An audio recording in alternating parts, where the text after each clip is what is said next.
ផងស្រាប់តែនាំគ្នាផ្អើលពេញលើថ្នាក់ដោយលើកនេះគឺបាត់សមាជិកម្នាក់តើមានរឿងអីទៀតអាចាងវាមិនមែនជាខ្លាយប់ថ្ងៃមុននោះទេឆាប់រត់សិនទៅយាយមិនទាន់ចប់ផងខ្លាមួយក្បាលនោះក៏លោតចេញមកខាំព្រានឆាងរត់ចូលព្រៃបាត់ទៅព្រានសុកក៏ស្រែកឡើងថាឆាប់រត់ឲ្យលឿនទៅទាំងនេះជារឿងពិតដែលនិយាយតគ្នាខ្ញុំលើកយកមកធ្វើជារឿង 3D ទុកឲ្យបងប្អូនទស្សនាកម្សាន្តបើមានកន្លែងណាខុសឆ្គងដែលមានសំដីឬការផលិតរឿងមិនបានល្អសូមបងប្អូនអធិស្ឋានឲ្យជួយ Subscribe Channel ម្នាក់មួយផងជាការលើកទឹកចិត្តរឿងនេះកើតឡើងប្រហែលជា40ឆ្នាំមុនប្រហែលជាឆ្នាំ8ជាងទីតាំងស្ថិតនៅក្នុងតំបន់ភ្នំឱរ៉ាល់ខេត្តកោះកុងតំបន់នោះជាជនសម័យនោះភាគច្រើនជាព្រានព្រៃដើរប្រមាញ់សត្វបាញ់សាច់ស្នែងខ្នាយសម្រាប់លក់ដូរឬដូរដើម្បីចិញ្ចឹមជីវិតពេលមួយមានព្រានព្រៃវ័យក្មេង4នាក់បានចូលព្រៃលួចសពតប៉ុន្តែលើកនេះស្រាប់តែបាត់ដំណឹងសូន្យឈឹងមិនឃើញត្រឡប់មកផ្ទះវិញហេតុដូចនេះមានសាច់ញាតិព្រានវ័យក្មេងទាំង4នាក់នោះចង់ទៅតាមរកព្រានព្រៃជើងចាស់4នាក់ជាសម្លាញ់នឹងគ្នាផងស្ម័គ្រចិត្តទៅក្នុងនោះមានម្នាក់ត្រូវពូរបស់ព្រានក្មេងដែលបានបាត់ខ្លួននោះព្រានសុកព្រានឈឿនព្រានឆាងហើយនឹងព្រានឈុំពេលនោះមានក្មេងប្រុសម្នាក់ឈ្មោះលេងសុំទៅដែរដោយសារតែគាត់ត្រូវជាក្មួយរបស់ព្រានសុកហើយត្រូវជាប្អូនប្រុសរបស់មនុស្សដែលបាត់ខ្លួននោះការចេញដំណើរពេលព្រឹកមានគ្នា5នាក់ដៃកាន់កាំភ្លើងដើរកាត់ព្រៃចេះតែបន្តពីតូចទៅធំប៉ុន្តែគ្មានឃើញដានអ្វីគួរឲ្យសម្គាល់សោះដោយមេឃក៏ល្ងាចទៅហើយពួកគាត់ក៏សម្រេចចិត្តរកដើមឈើធ្វើធ្នាក់ដើម្បីស្នាក់មួយយប់សិនពេលល្ងាចហើយយើងរកដើមឈើណាធំធ្វើធ្នាក់សម្រាប់មួយយប់សិនទៅចាប់ព្រឹកស្អែកយើងបន្តដំណើរចូលព្រៃធំដើររកមួយថ្ងៃពីរថ្ងៃទៀត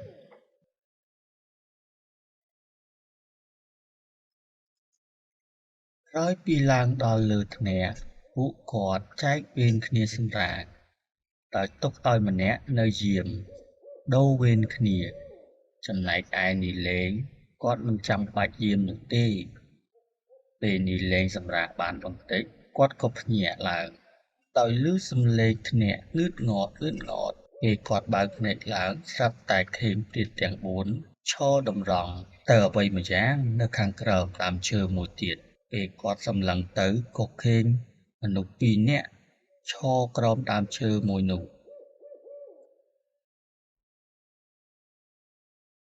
តើមនុស្សស្រីទាំង2នាក់នោះកំពុងធ្វើអីនឹងលោកពូហើយពួកគាត់មិនខ្លាចទេអីបានជាហ៊ានឈរនៅកណ្ដាលយប់បែបនេះកុំមាត់ពួកនោះមិនមែនជាមនុស្សទេនោះជាព្រាយឬក៏ជាខ្មោចព្រៃកុំមាត់តបវាកុំឆ្លោយឆ្លងជាមួយវាកំពុងច្រៀងលួងលោមពួកយើងក្រោយវាមកច្រៀងលួងលោមបានបន្តិចពួកវាក៏ស្រាប់តែទៅវិញដោយមិនមានរឿងអ្វីកើតឡើងលើពួកគាត់នោះទេភាពការស្ងប់ស្ងាត់ធម្មតាឡើងវិញគាត់ក៏សម្រាកតែឲ្យព្រានឈុំជាអ្នកយាមម្ដង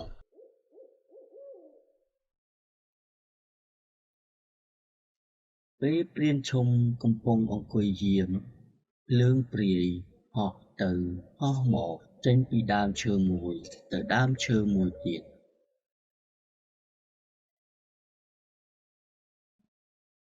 សម្រាកមិនទាន់បានប៉ុន្មានផងស្រាប់តែនាំគ្នាផ្អើលពេញលើថ្នាក់ដោយលើកនេះគឺបាត់សមាជិកម្នាក់ ตาមានរឿងអីទៀតហើយលោកពូហេតុអីនាំគ្នាផ្អើអញ្ចឹង បាត់អាឈុំបាត់អាឈុំអាឈុំវាលោតចុះទៅក្រោមបាត់ទៅហើយតើមានរឿងអីមិនអាឈុំចុះទៅក្រោមធ្វើស្អី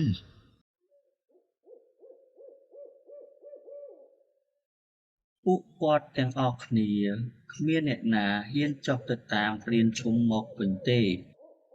បានត្រឹមតែស្រែកហៅតិចៗនិងធ្វើជាសំឡេងជាសញ្ញាដើម្បីហៅព្រានឈុំមកវិញប៉ុន្តែព្រានឈុំមិនបានឮទេហើយក៏មិនបានត្រឡប់មកវិញនោះដែរការដែលមិនចុះទៅតាមព្រានឈុំព្រោះវាជាដំណំនៅពេលយប់ក្នុងព្រៃហាមចុះដាច់ខាតពួកការយើងនៅលើដើមឈើខ្ពស់ពីដីគឺយើងមានអំណាចជាងពួកអមនុស្សផ្សេងៗកាលណាយើងចុះក្រោមពួកអមនុស្សផ្សេងៗមានអំណាចជាងដូច្នេះបើយើងចុះទាំងអស់គ្នាទៅតាមព្រានឈុំអាចនឹងមានគ្រោះថ្នាក់ទាំងអស់គ្នាក៏ថាបាន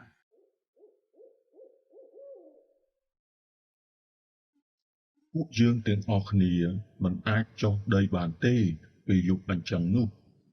មានតែរងចាំពេលព្រឹកទើបយើងអាចចុះដីបាន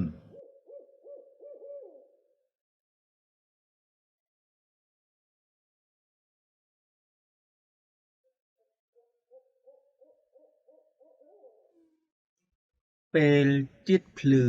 ពួកគាត់ទាំងអស់គ្នាក៏ប្រញាប់ប្រញាល់ទៅតាមរកព្រានឈុំម្ដងក្រែងអាចជួយគាត់បានប៉ុន្តែរកគាត់មិនឃើញនោះទេសូម្បីដានឬស្លាកស្នាមក៏គ្មានបន្សល់ទុកឲ្យដែរការស្វែងរកព្រានឈុំនិងក្មេងៗដែលបាត់ខ្លួននោះចេះតែដើរចូលព្រៃជ្រៅធំជាងមុនទៅទៀតមេឃក៏ចាប់ផ្ដើមល្ងាចពួកគាត់ស្វែងរកដើមឈើដើម្បីធ្វើជាធ្នាក់ស្នាក់នៅដោយលើកនេះគាត់រកដើមឈើណាដែលធំអាចធ្វើធ្នាក់បានខ្ពស់ជាងមុនព្រោះព្រៃនេះធំជាងមុនទៅទៀតពួកគាត់ទាំងអស់គ្នាគ្មានអ្នកណាធ្លាប់មកដល់ទីនេះនោះទេ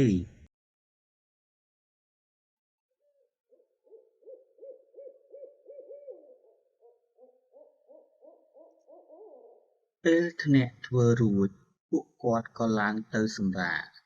តែគ្មាននរណាសម្រាកបាននោះទេព្រោះម្នាក់ៗមានអារម្មណ៍គិតទៅដល់ព្រានឈុំដែលបានបាត់ខ្លួនផងនិងអ្នកផ្សេងៗទៀតមិនយូរប៉ុន្មានផងស្រាប់តែឮសម្រាប់ជើងចូលមកព្រមទាំងមានធុំក្លិនស្អុយផងសម្រាប់ជើងចូលកាន់តែគៀករហូតចូលមកដល់ក្រោមដើមឈើពួកគាត់ស្នាក់នៅសំឡេងលោតចុះលោតឡើងនៅខាងក្រោមពួកគាត់ក៏សម្លឹងមើលទៅខាងក្រោមក៏ឃើញសត្វខ្លាមួយដ៏ធំកំពុងដើរទៅដើរមកនៅខាងក្រោមនោះ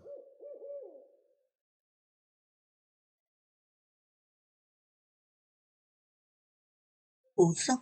តើខ្លាអីធំម៉េះគឺវាធំខ្លាំងណាស់ យើងមិនដឹងទេយើងក៏មិនធ្លាប់ឃើញនោះដែរ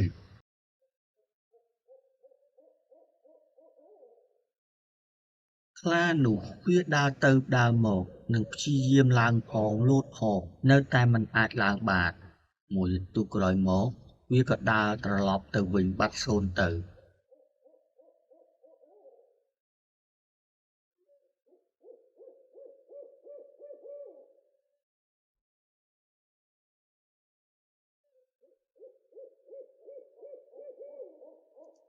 ប្រហែលជា1ម៉ោងក្រោយមក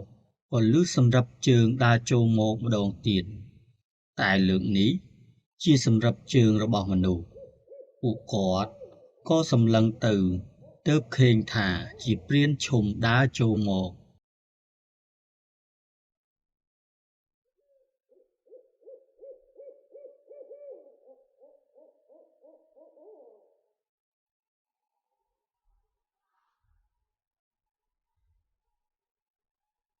បោះចិន្តាឲ្យបន្តិច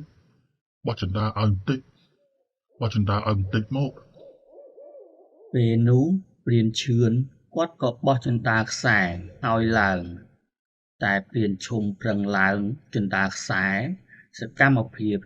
វាប្រឹងឡើងនោះមិនមែនជាមនុស្សទេពេលនោះព្រានសុកមើលទៅដឹងរួចហើយគាត់ក៏បាញ់ចំក្បាលព្រានឈុំនោះតែម្ដងឃើញដូចនោះ អាសុកឯងបាញ់អាឈុំធ្វើអីមិនបានឯងបាញ់វា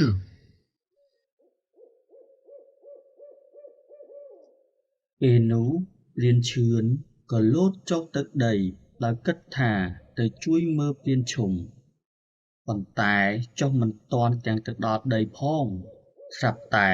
មានសត្វខ្លាមួយក្បាលធំហក់មកខំ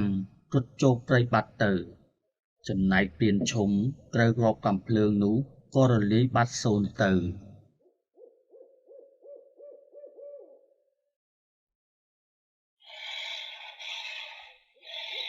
ប្រហែលកន្លះម៉ោងក្រោយមកខ្លាមួយក្បាលនោះក៏មកម្ដងទៀតពេលនោះព្រានសុកព្រានឆាងក៏បានបាញ់ទៅលើវាប៉ុន្តែដូចមិនមានបញ្ហាអ្វីសោះក្រោយមកព្រានសុកក៏នឹកឃើញគ្រាប់កាំភ្លើងដែលលោកតាបានឲ្យគាត់លោកតាត្រូវជាគ្រូរបស់ព្រានសុកពេលនោះព្រានសុកក៏បានបាញ់ទៅសត្វខ្លាមួយក្បាលនោះក៏ឈឺចុកចាប់ហើយក៏រត់ចូលព្រៃបាត់ទៅ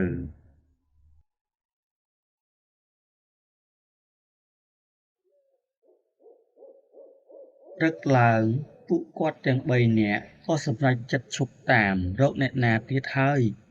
គឺសម្រេចចិត្តនាំគ្នាត្រឡប់ទៅផ្ទះវិញ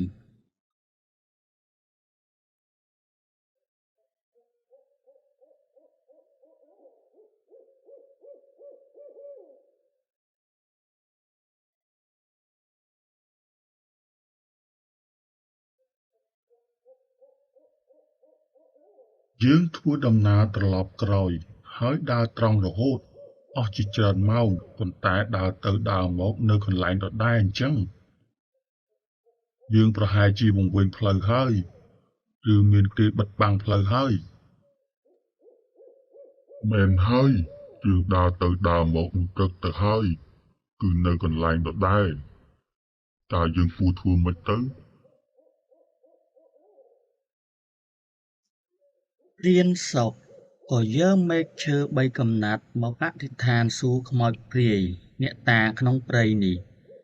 ដើម្បីជួយបង្ហាញផ្លូវឲ្យនាំផ្លូវចេញ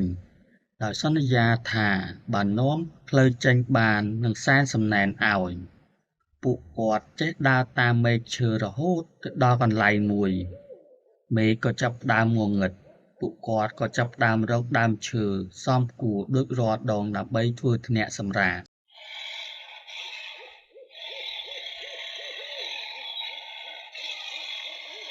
ហើយជាពាក់កណ្ដាលយប់ស្នូរសម្រាប់ជើងនិងក្លិនស្អុយក៏មកដល់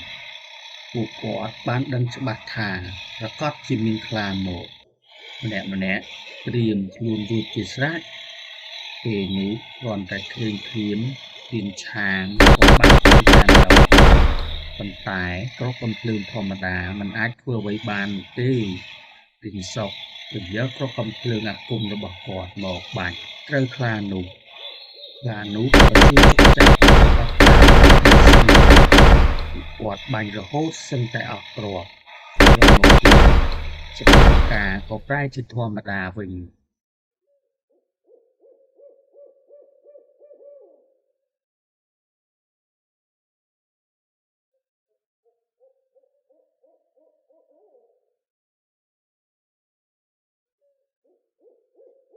ពេលជិតភ្លឺប្រហែលជាម៉ោង4ព្រានឆាង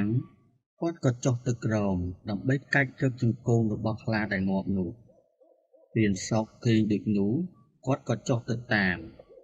ពេលនោះនីលេងក៏ចុះទៅតាមដែរគ្រាន់តែពួកគាត់ចុះទៅដល់ដីទាំងអស់គ្នាព្រានសុកគាត់មើលខ្លាដែលងាប់នោះវាមិនមែនជាខ្លាមួយក្បាលយប់ថ្ងៃមុននោះទេគឺវាទូចជាងខ្លាមួយក្បាលយប់ថ្ងៃមុននោះអាចាងវាមិនមែនជាខ្លាយប់ថ្ងៃមុននោះទេឆាប់រត់សិនទៅ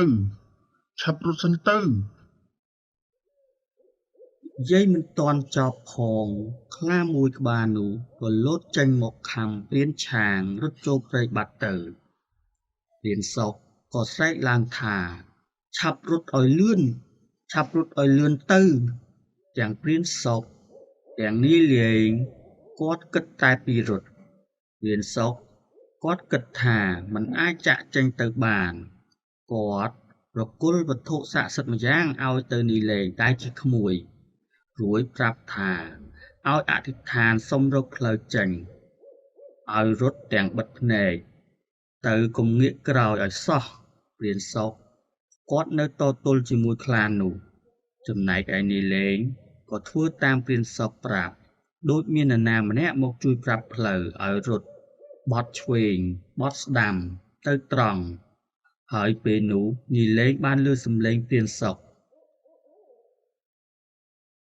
ឆាប់រត់ឲ្យលឿនទៅអាលេងរត់ឲ្យលឿនរត់ឲ្យលឿនទៅ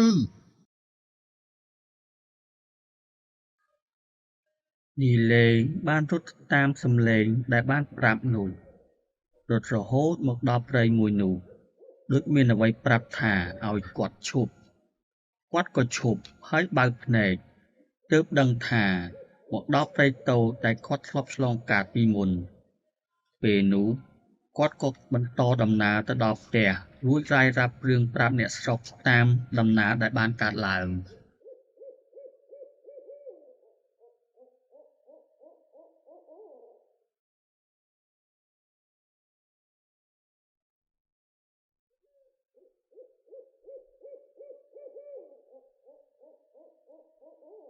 ហើយចំណែកឯព្រានសុកតាមគំនិតរបស់ខ្ញុំគាត់ប្រហែលជាបាញ់សម្លាប់ខ្លាមួយក្បាលនោះប៉ុន្តែមុននឹងខ្លានោះស្លាប់វាប្រហែលជាអាចមកសម្លាប់គាត់ដែរអញ្ចឹងប្រហែលជាគាត់ស្លាប់ជាមួយខ្លានោះឬក៏ព្រានសុកត្រូវបានខ្លានោះសម្លាប់តែម្ដងត្រង់កន្លែងហ្នឹងបងប្អូនអាចបន្ថែមខ្លួនឯងនេះតាមគំនិតរបស់ខ្ញុំគឺប្រហែលជាគាត់ត្រូវបានស្លាប់ជាមួយខ្លានោះ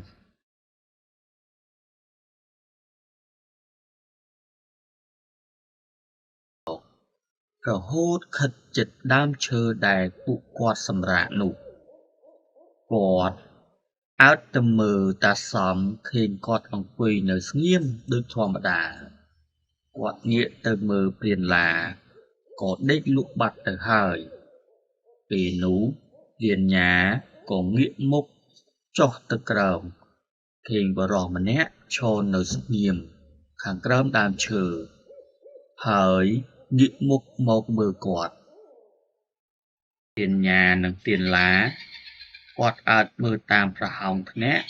ឃើញមនុស្សមកតោងធ្នាក់យល់ទៅយល់មកគ្រាន់តែរឿងនេះបានកើតឡើងទៅលើលោកពូម្នាក់ប្រហែលជា25ឆ្នាំមុនគាត់បានសូមព្រានព្រៃចំណាស់ម្នាក់ប្រចាំភូមិចូលព្រៃជ្រៅជាមួយដើម្បីបានបទពិសោធន៍ខ្ញុំយកមកនិទានជារឿង CD ទុកជូនបងប្អូនទស្សនាកម្សាន្តបើមានកន្លែងណាខុសឆ្គងដល់ពាក្យសម្ដីឬការផលិតរឿងមិនបានល្អសូមបងប្អូនអធិស្ឋានផងហើយជួយ Subscribe Channel ខ្ញុំម្នាក់មួយផងទុកជាការលើកទឹកចិត្តអរគុណរឿងនេះបានកើតឡើងប្រហែល25ឆ្នាំមុននៅភូមិតូចមួយក្បែរតំបន់ព្រៃខេត្តកំពង់ធំនៅទីនោះមានព្រានព្រៃចំណាស់ម្នាក់ល្បីប្រចាំភូមិហើយគាត់តែងតែចូលព្រៃម្នាក់ឯងជានិច្ចគ្រប់ពេលគាត់ចូលគឺមិនដែលមកវិញដៃទទេនោះទេចំពោះអ្នកភូមិផ្សេងក៏គេចូលព្រៃដែរប៉ុន្តែពួកគាត់ចូលព្រៃជាក្រុមចូលព្រៃតែរាក់មិនសូវមានសត្វនោះទេអាឡាយើងចូលព្រៃដោយរាល់ដងនេះមិនសូវបានសត្វសោះព្រៃរាក់នេះលែងសូវសម្បូរសត្វហើយជួនបានជួនអត់យើងគិតថានឹងសុំតាសំចូលព្រៃជាមួយគាត់ចង់ដឹងថាក្នុងព្រៃជ្រៅនោះមានអ្វីខ្លះគ្រាន់បានជាបទពិសោធន៍ផងយើងក៏ចង់ចូលដែរបើឯងសុំតាសំបានយើងក៏សុំទៅម្នាក់ផង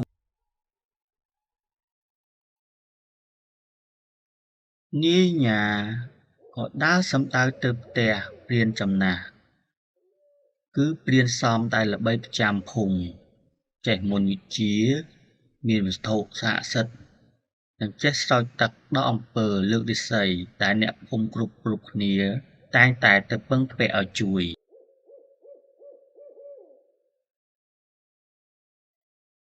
លោកតាបើចូលព្រៃលើកក្រោយខ្ញុំសូមចូលជាមួយម្នាក់ផងព្រោះខ្ញុំចង់ដឹងថាក្នុងព្រៃជ្រៅនោះមានបរិយាកាសបែបម៉េចមានអ្វីខ្លះមានសត្វអ្វីខ្លះនៅទីនោះតើឯងប្រកាសចិត្តទេថាចង់ជួបព្រៃជាមួយតា ខ្ញុំប្រកាសចិត្តចង់ចូលព្រៃជាមួយនឹងតាបានចូលព្រៃជាមួយនឹងតាគឺមានសុវត្ថិភាពខ្ញុំមិនខ្លាចនោះទេហើយអាឡាវាសុំទៅជាមួយម្នាក់ផងបើអញ្ចឹងពួកឯងរៀបចំខ្លួនឲ្យហើយទៅរៀបចំអវ៉ាន់សម្រាប់ 3-4 យប់តែពេលចូលទៅដល់ក្នុងព្រៃត្រូវស្ដាប់តាមិនត្រូវធ្វើអ្វីតាមចិត្តនោះទេព្រោះអាចមានគ្រោះថ្នាក់គ្រប់ពេលវេលាទាំងអស់ព្រឹកស្អែកត្រូវទៅហើយរៀបចំត្រៀមខ្លួនឲ្យហើយទៅពួកគាត់ទាំង3នាក់ក៏ធ្វើដំណើរចូលព្រៃដើរតាំងពីព្រឹករហូតដល់ថ្ងៃត្រង់កាត់តាមព្រៃរាក់ៗបន្តរហូតបរិយាកាសនៅតំបន់នោះល្អធម្មតាគ្មានអារម្មណ៍អ្វីចម្លែកនោះទេដើរបន្តរហូតដល់ព្រៃជ្រៅមួយកន្លែងដើមឈើធំដូចគ្នាមែកឈើដល់គ្នាបរិយាកាសក៏ប្រែខុសធម្មតាសម្រាប់ព្រានក្មេងទាំងពីរចំពោះព្រានញាគាត់ហាក់ដូចជាមានមនុស្សកំពុងសម្លឹងមកគាត់ទាំងដែលគាត់ងាកទៅរកមើលគឺគ្មានអ្វីនោះទេ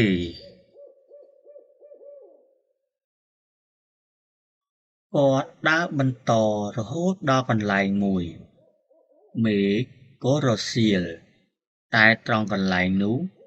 សម្បូរដានជើងសត្វជាច្រើននៅទីនោះ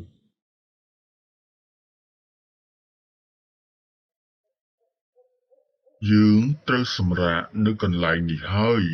ប៉ុន្តែយើងត្រូវធ្វើធ្នាក់សម្រាកនៅខាងលើនៅតំបន់នេះមិនអាចសម្រាកនៅក្រោមបានទេ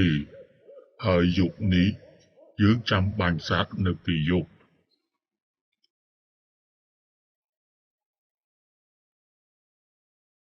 ក្រោយពេលធ្វើធ្នាក់រួចពួកគាត់ក៏ឡើងទៅខាងលើធ្នាក់ដើម្បីចាំប្រមាញ់សត្វហើយព្រានសំ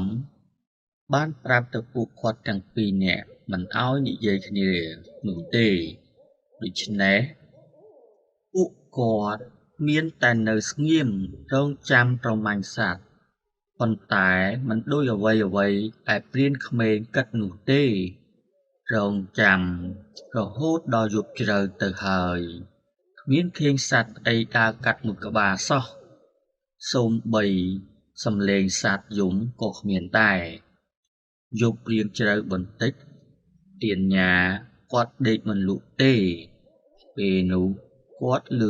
សំឡេងសម្រឹបជើងដើរចូលមក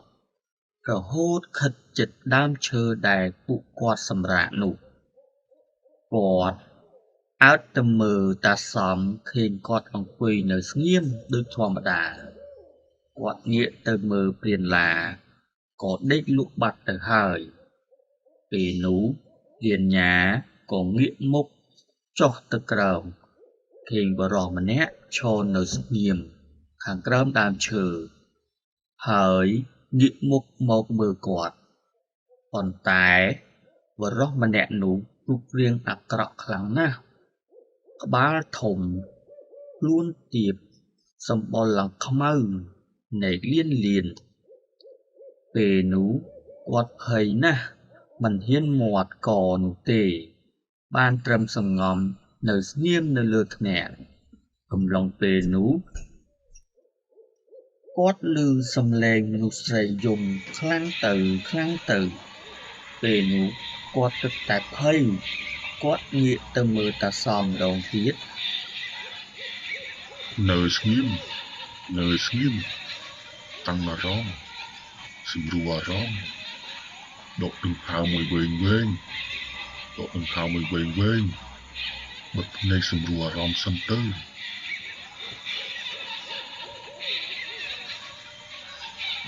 ពេលនោះព្រានញាក៏ធ្វើតាមមួយសន្ទុះក្រោយមកអ្វីក៏ប្រែជាស្ងប់ស្ងាត់ធម្មតាវិញ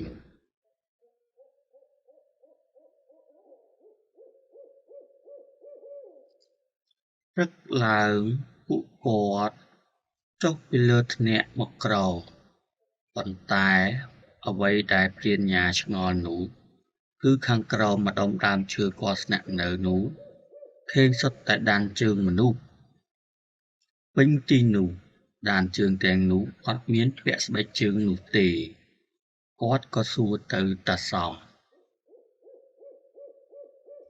យប់មិញនេះមានគេដើរកាត់ច្រើនណាស់នៅទីនេះ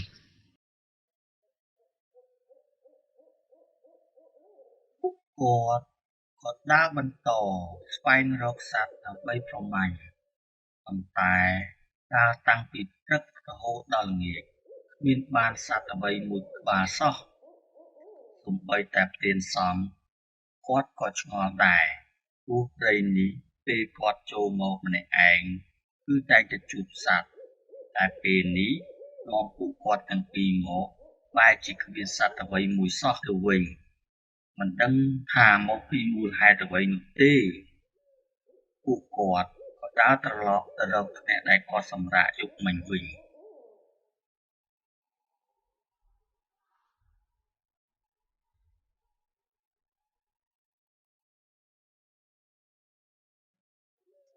យប់ទី2ដែលពួកគាត់សម្រាកនៅលើធ្នាក់ដដែលដើម្បីចាំប្រមាញ់សត្វប៉ុន្តែចាំអស់ពេលជាច្រើនម៉ោងនៅតែគ្មានឃើញស្រមោលសត្វអ្វីមួយក្បាលដើរឆ្លងកាត់ទីនេះសោះពួកគាត់ចេះតែសំងំរហូតដល់យប់ជ្រៅបន្តិចពេលនោះក៏បានឮសំឡេងក្មេងប្រុសសើចរៀនឡាគាត់ក៏បានឮដែរធ្លាប់ជាមនុស្សមិនសូវជាខ្លាចតែពេលឥឡូវនេះបែរជាព្រានឡាគាត់ភ័យស្លន់ស្លោជាងគេទៅវិញហើយក្នុងពេលនោះធ្នាក់ដែលគាត់អង្គុយនោះវាដូចជាកម្រើកទានញានិងទានឡាគាត់អើតមើលតាមប្រហោងធ្នាក់ឃើញមនុស្សមកតោងធ្នាក់យល់ទៅយល់មកគ្រាន់តែឃើញអញ្ចឹងទានឡាគាត់ភ័យពេកក៏លោតចុះពីលើធ្នាក់រត់ទៅតែម្នាក់ឯងតាសំគាត់ក៏ខាត់មិនទាន់ទានញាចង់ចុះទៅតាមប៉ុន្តែតាសំមិនឲ្យចុះនោះទេតាសំក៏សូត្របាលីដាក់ខ្មោចដែលតោងធ្នាក់នោះបន្តិចក្រោយមកវាក៏រលាយបាត់ទៅពួកគាត់ទាំងពីរបានត្រឹមរងចាំក្រែងទានឡាត្រឡប់មកវិញប៉ុន្តែទានឡាមិនបានត្រឡប់មកវិញនោះទេ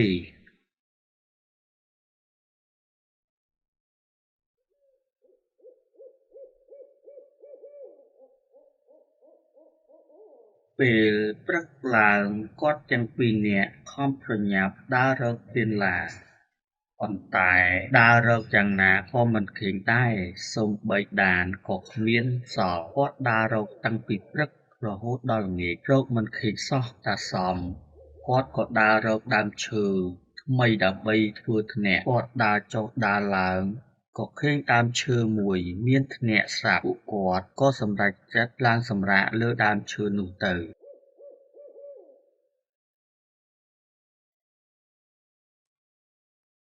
ពេលយប់មកដល់ពួកគាត់ទាំងពីរនាក់សម្រាកលើធ្នាក់ទាំងពីរនាក់គ្មាននិយាយអីនោះទេប្រហែលមួយសន្ទុះក្រោយមកជប់រៀងជ្រៅបន្តិចក៏សុទ្ធតែឮសម្រាប់ជើងដើរចូលមកពេលនោះ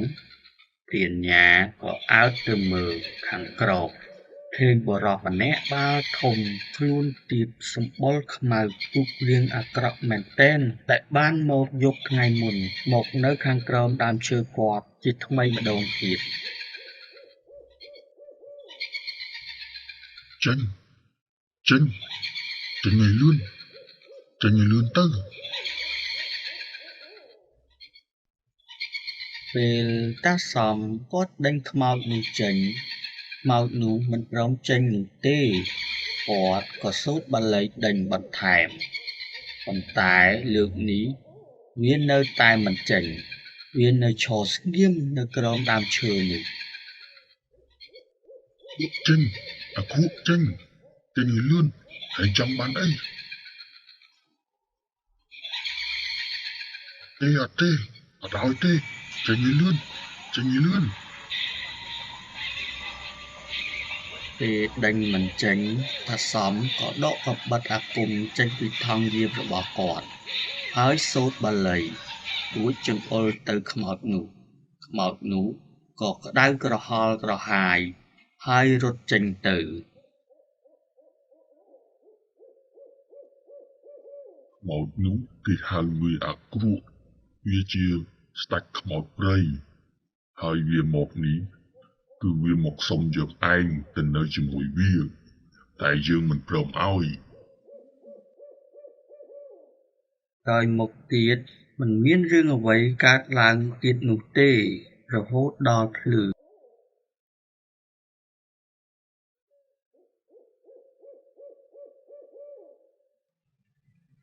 ពេលព្រឹកឡើងពួកគាត់នៅតែបន្តដើររកទៀនឡាបន្តទៀតដើររកប្រហែលកន្លះថ្ងៃ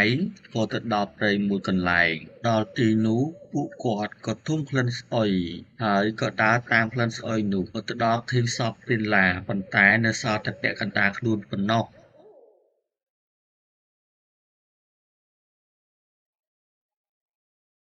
ខ្លា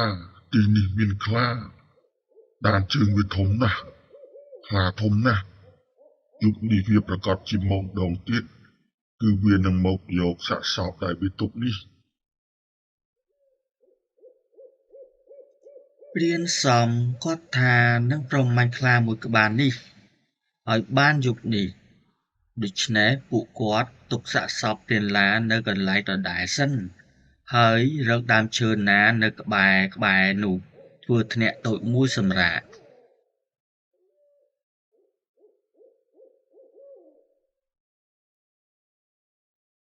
ពេលរាត្រីចូលមកដល់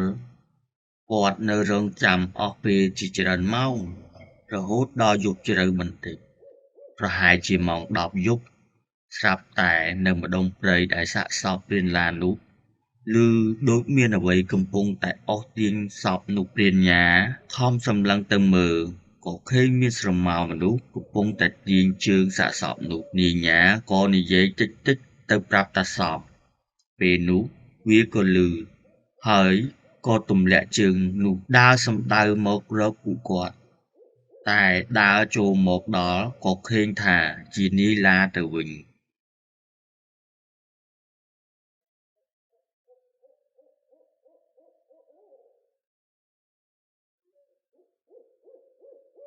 ឲ្យយើងសុំឡើងទៅផងជួយយើងឲ្យបានឡើងទៅផងពេលនោះតាសំក៏ទាញកាំភ្លើងបាញ់ទៅតែម្ដងហើយនីឡានោះក៏រត់ចូលទៅក្នុងព្រៃបាត់ហើយក៏រត់ចេញមកវិញជាសត្វខ្លាធំណាស់តាសំគាត់ដឹងនេះមិនមែនជាខ្លាធម្មតានោះទេគាត់ក៏សូត្របាលីដាក់កាំភ្លើងហើយបាញ់ទៅប៉ុន្តែខ្លានោះនៅតែធម្មតា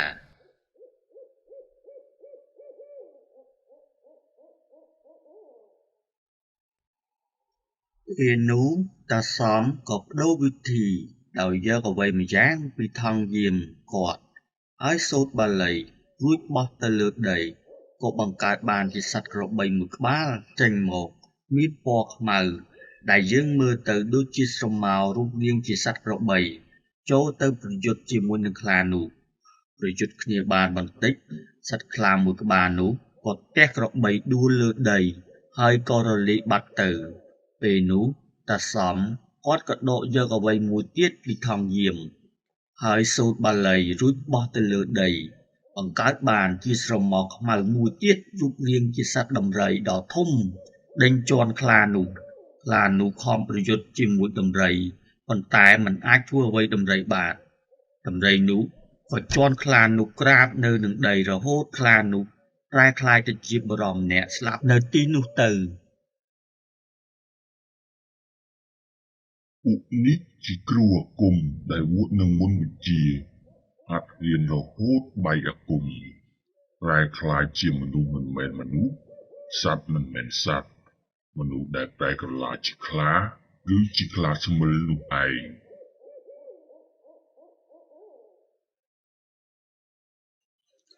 ព្រឹកឡើងព្រានសំក៏ធ្វើពិធីជួយបញ្ជូនវិញ្ញាណនីឡានិងខ្លាស្មិលទៅទីសុខឆាប់បានទៅចាប់កំណើតរួចក៏ត្រឡប់ចូលភូមិវិញប្រាប់អ្នកភូមិតាមដំណើររឿងដែលបានកើតឡើង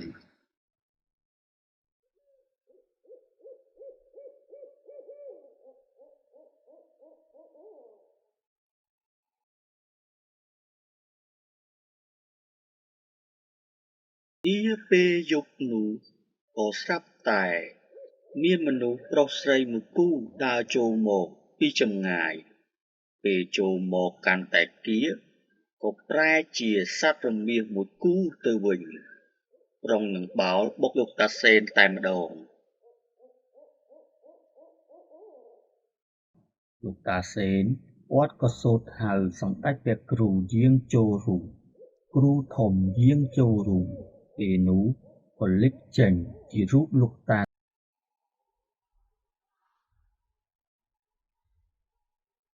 រឿងនេះកើតឡើងលើលោកអ៊ំម្នាក់ប្រហែលជាឆ្នាំ91គាត់ជាគ្រូអាគមកាលនោះគាត់បានហាត់រៀនជាមួយលោកតាម្នាក់ឈ្មោះលោកតាសេនក្រោយពីបានហាត់រៀនបានមួយឆ្នាំកន្លះអ៊ំហានក៏បានចេះមន្តវិជ្ជាខ្លះៗថ្ងៃមួយគាត់បានតាមលោកតាសេនចូលព្រៃជាមួយព្រោះជាធម្មតាលោកតាសេនតែងតែចូលព្រៃរៀងរាល់មួយខែម្ដងថ្ងៃពេញបរមីក្រោយពីគាត់បានជួយដកអំពើអ្នកភូមិបាន 4-5 នាក់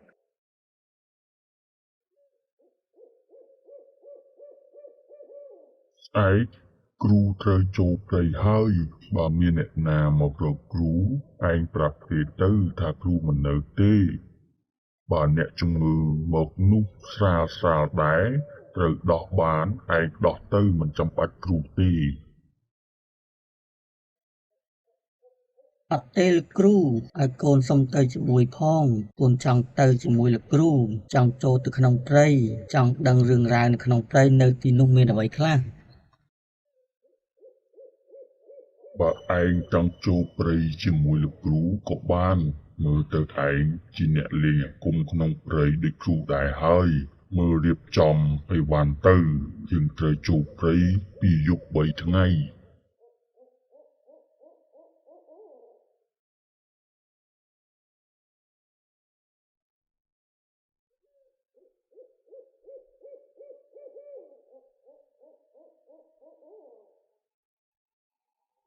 ព្រឹកស្អែកគាត់ទាំងពីរនាក់ធ្វើដំណើរចូលព្រៃគាត់ដើររហូតកន្លះថ្ងៃក៏ទៅដល់ព្រៃក្រាស់ដែលលោកតាសេនគាត់តែងតែមកដើម្បីសមាធិនៅទីនេះពេលដើរមកតាមផ្លូវគាត់តែងតែប្រាប់សិស្សរបស់គាត់គឺអ៊ំហានថាពេលឃើញអ្វីក៏ដោយរបស់ចម្លែកអីក៏ដោយកុំឲ្យយកផ្ដេសផ្ដាសឬក៏កុំនិយាយអីផ្ដេសផ្ដាសព្រោះនៅតំបន់នេះមានគេថែរក្សារបស់ទាំងអស់សុទ្ធតែមានម្ចាស់នៅក្នុងព្រៃនេះគឺគេសច្ចៈជាងត្រង់ណាស់ម៉ាក់ណាម៉ាក់នឹងបើហ៊ានខុសមាត់បន្តិចគឺមានមកលេងហើយ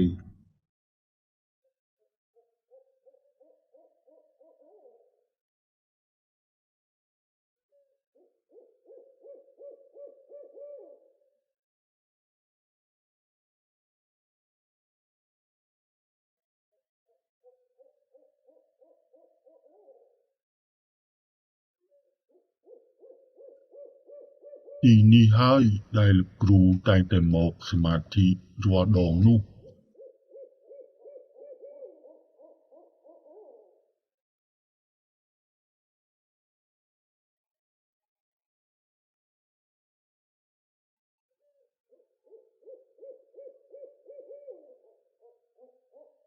ពេលយប់គាត់ទាំងពីរនាក់សម្រាកប៉ុន្តែលោកតាសេនគាត់សម្រាកនៅខាងក្រោមដោយអង្គុយពែនភ្នែនលើថ្ម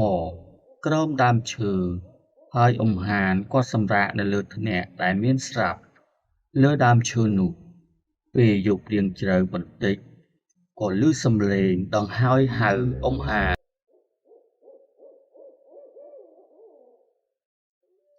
អាហានកូនអាហានកូនស្រាប់ចុះមកពុកមកយកកូនទៅវិញពុកមិនឲ្យកូនមកនៅកណ្ដាលព្រៃអញ្ចឹងនោះទេអ្នកអើយអ្នកឯងមករកអ្នកណាមកហៅកូនសិស្សយើងទៅណាទាំងកណ្ដាលយប់អញ្ចឹងមកយកកូនទៅវិញយើងមិនឲ្យកូនយើងមកនៅកណ្ដាលព្រៃអញ្ចឹងនោះទេបើឯងជាឪពុករបស់កូនសិស្សយើងមែនមិនបានមិនដឹងថាឪពុករបស់គេឲ្យមករៀនអាគមជាមួយនឹងយើង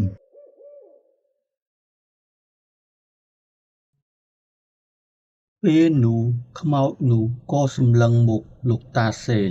ដោយកំផឹងបើកភ្នែកធំធំរួចបន្តិចក៏ដើរចាកចេញទៅ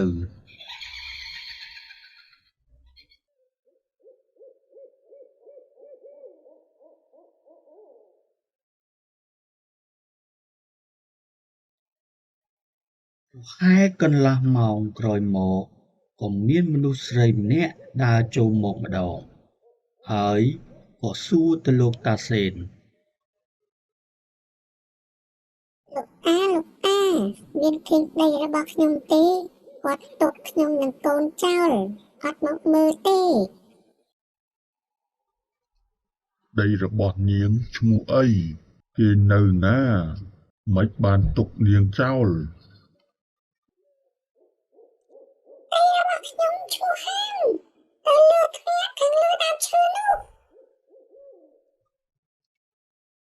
ហើយមានកូនប៉ុន្មានអ្នកហើយចូលមកយកមកនៅខាងលើនោះចូលមកយកទៅ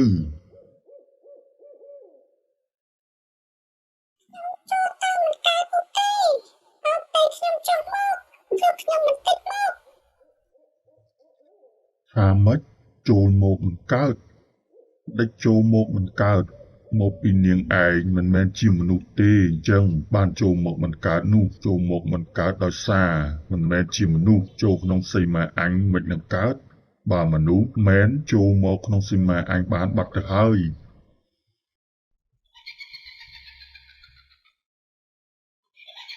ពេលនោះខ្មោចស្រីនោះក៏ដើរចាកចេញទៅវិញ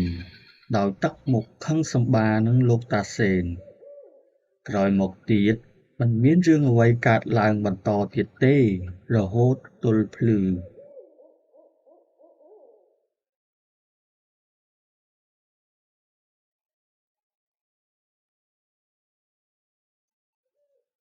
ព្រឹកស្អែកចូលមកដល់គ្មានរឿងអ្វីគួរឲ្យកត់សម្គាល់នោះទេ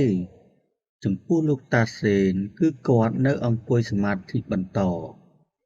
ចំណែកឯលោកអ៊ំហានគឺគាត់ដើរចុះដើរឡើងនៅម្ដុំនោះមិនហ៊ានទៅណាឆ្ងាយនោះទេលុះដល់ពេលល្ងាចលោកតាសេនក៏ប្រើឲ្យអ៊ំហានទៅដងទឹកយកមកប្រើទុកដាំតែហូបអ៊ំហានគាត់ក៏ដើរទៅដក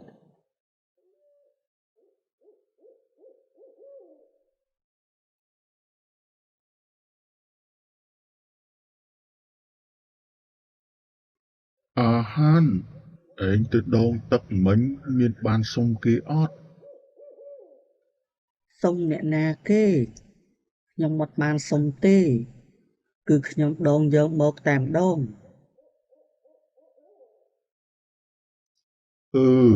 ឥឡូវគេប្រកាន់ហើយត្រៀមខ្លួនលេងជាមួយគេទៅយប់នេះនៅទឹកដីគេផងយើងមិនអាចឈ្នះគេទេបានតែទប់គេប៉ុណ្ណោះឆាប់ឡើងលើធ្នាក់សម្រាកទៅ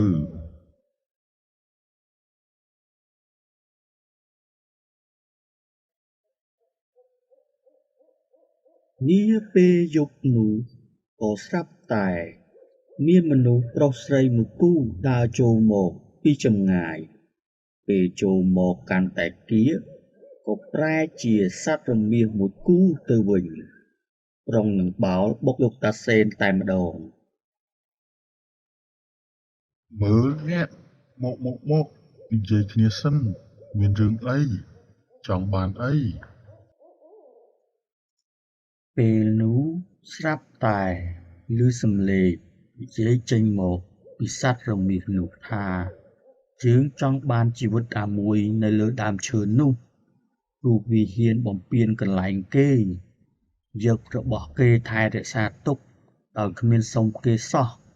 ចង់បានជីវិតវាមកកប់នៅក្នុងព្រៃនឹង វានោះជាកូនសិស្សខ្ញុំដោយគ្នាមិនបានដឹងទើបធ្វើខុសអញ្ចឹងដោយយកមិនបានសុំលើកលែងទោសឲ្យគ្នាម្ដងទៅ នៅពេលនោះក៏ឮសំឡេងមកថាអត់ទេគឺត្រូវតែយកជីវិតវាឲ្យបានលោកតាសេនក៏តបទៅវិញថាបើអញ្ចឹងឲ្យដឹងដៃគ្នាម្ដងទៅអញ្ចឹងពេលនោះក៏យករបស់ម្យ៉ាងចេញមកក្នុងថង់យាមមកសូត្រផ្លុំបង្កើតបានជាស្រមោលដំរីខ្មៅមួយក្បាលមានធំសម្បើមចេញមកប្រយុទ្ធជាមួយនឹងរមាសមួយគូនោះប្រយុទ្ធគ្នាទៀងយូរបន្តិចក្រោយមករមាសក៏ចាញ់រត់ពេញព្រៃនោះតែម្ដង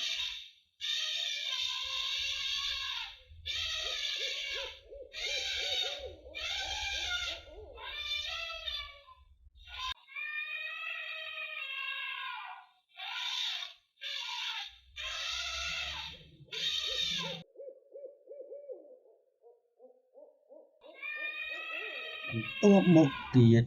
ក៏ឃើញស្ដេចដំរីមួយទៀតរត់ចូលមករកកន្លែងដែលលោកតាសេននៅនោះពេលនោះលោកតាសេនក៏ហៅដំរីរបស់គាត់មកវិញហើយប្រើភ្លើងអាគម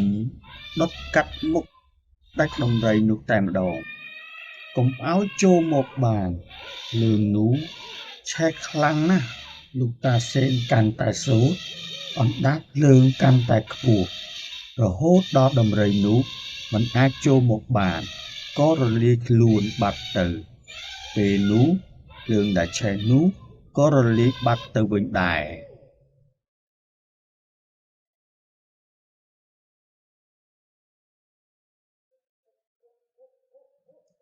បន្តិចក្រោយមកទៀតក៏ស្រាប់តែមានមនុស្សប្រុសម្នាក់មាឌធំសម្បុរខ្មៅដែលជាម្ចាស់ព្រៃតំបន់នេះដើរចូលមកមើលតាឯងចង់លេងបើតាឯងចង់លេងបានយើងជាម្ចាស់ព្រៃតំបន់នេះបើចង់លេងខ្ញុំកំដរបានប៉ុន្តែបើថាឲ្យរបស់មកលេងខ្ញុំមិនលេងនោះទេព្រោះមិនចង់ធ្វើបាបសត្វដែលមិនដឹងអីរឿងទឹកប៉ុណ្ណឹងខ្ញុំមករាល់ដងខ្ញុំយកមិនចាំបាច់សុំផង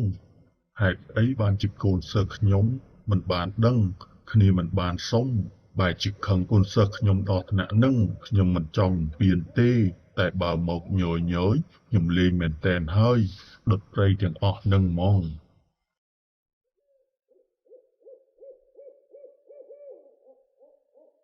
ពេលនោះអ្នកតានោះក៏ខឹងសម្បាហើយដើរចូលមកពង្រីកខ្លួនធំឡើងលោកតាសេនគាត់ក៏សូត្រហៅសម្ដេចព្រះគ្រូយាងចូលរួមគ្រូធំយាងចូលរួមពេលនោះក៏លេចចេញជារូបលោកតាសេនដ៏ធំសម្បើមដើរទៅតទល់ជាមួយអ្នកតានោះ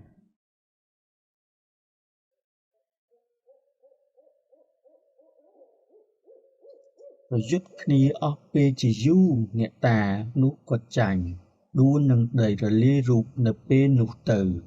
ក្រោយមកទៀតក៏គ្មានអ្វីកើតឡើងមកទៀតនោះទេ